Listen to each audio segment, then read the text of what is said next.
खबर की ओर। अंता उपचुनाव से जुड़ी बड़ी खबर आपको बता दें, बीजेपी प्रत्याशी मोरपाल ने फिर से दाखिल किए नामांकन। आज आरओ के समक्ष दाखिल किए नामांकन के 2 सेट। मुहूर्त के अनुसार पार्टी के निर्देश पर उन्होंने नामांकन किया है। तो अंता मांगरोल के स्थानीय नेता भी उनके साथ मौजूद रहे।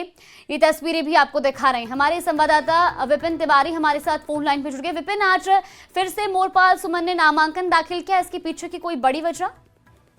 कह सकते हैं कि जो फॉर्म उन्होंने पूर्व में भरे थे उनमें किसी तरह की त्रुटि ना हो या कोई कमियां खामी ना रह गई हो, यह भी एक कारण हो सकता है। दूसरा, जो उनका कहना है कि जो मुहूर्त है, मुहूर्त के अनुसार जो शुभ घड़ी है वो देखकर पार्टी से इजाजत लेकर उन्होंने जो है 12 और जो मांगरोल और अंता के स्थानीय नेता हैं, वहाँ के प्रधान हैं, चाहे पूर्व चेयरमैन है, इनके साथ जो है वहाँ पहुंचे और वहां पर उन्होंने नामांकन दाखिल किया है। तो देखिए, यह भी हो सकता है कि सेट में किसी तरह की कोई समस्या ना हो, तो क्योंकि जब टिकट घोषणा हुई थी इनकी और टिकट घोषणा के अगले दिन ही इन्होंने जो देखे सांसद दुष्यंत सिंह, मंत्री जोगाराम पटेल और जो एमएलए विधायक थे 12 के जो जिले के, उनके साथ पहुंचकर नामांकन कर दिया था।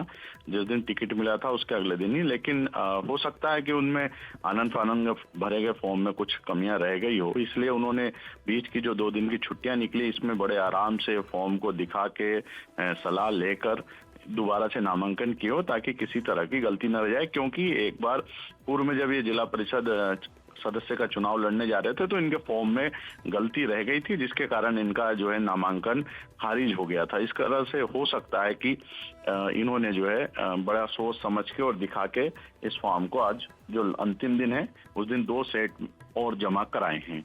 बिल्कुल, यानी कि एहतियातन ये फॉर्म दोबारा भरा गया है ताकि अगर पहले भरे गए फॉर्म में कुछ गड़बड़ी हो भी तो नामांकन निरस्त ना हो। जी बिल्कुल, माना जा सकता है इसको। हालांकि उनका कहना है कि शुभ मुहूर्त देखकर और उसके हिसाब से उन्होंने फॉर्म भरा है, लेकिन बड़ा कारण ये भी एक हो सकता है। जी विपिन, कौन-कौन उनके साथ मौजूद रहा नामांकन के वक्त?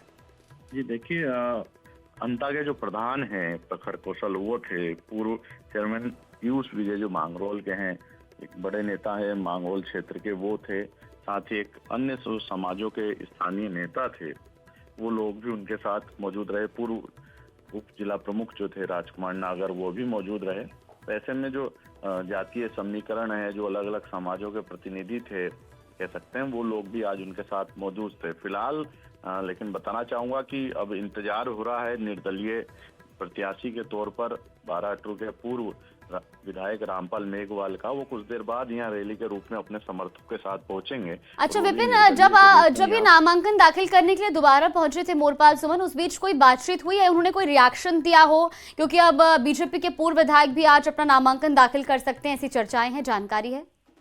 बिल्कुल, उनके इंतजार वही हो रहा है। हालांकि उन चीजों पर वो उन्होंने बोला नहीं, और जब उनसे पूछने की कोशिश की गई उन्होंने कहा ये अधिकार है सबका, जो भी ये लड़ लेंगे। लेकिन अभी जो है कह सकते हैं कि वो इस बीच में बस उन्होंने यही कहा है कि पूरी तरह आश्वस्त है, पूरी पार्टी एक है और सब मिलजुल कर चुनाव लड़ेंगे और इस सीट को निकालेंगे, यही उनका दावा है। अब ये दावा है, लेकिन ये सब जो है जनता के परिणाम के इंतजार के बाद ही पता चलेगा। हालांकि देखिए, आज अंतिम दिन है नामांकन का।